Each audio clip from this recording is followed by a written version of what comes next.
था पानी में रे? पापा थोड़ा कुछ काम था पापा। कहाँ काम है तुमको पानी में?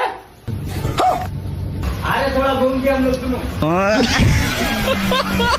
वो तुमको गाली दिया, हम अपना काम से सुने। हाँ भाई, तू सुनाओ, सही सुनाओ। अरे तेरी माँ का पैसा कब देगा रे? अरे भाई 2 दिन टाइम दिए, 2 दिन में वापस कर देंगे। 2 दिन में अगर पैसा नहीं दिया तो घर में घुस के सब गोली मार देंगे। चल खोल।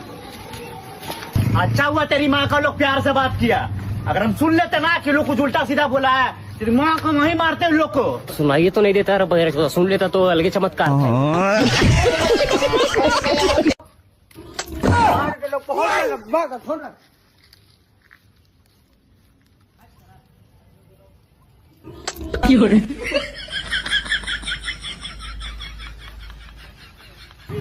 देखो सिगरेट दे तो भाई।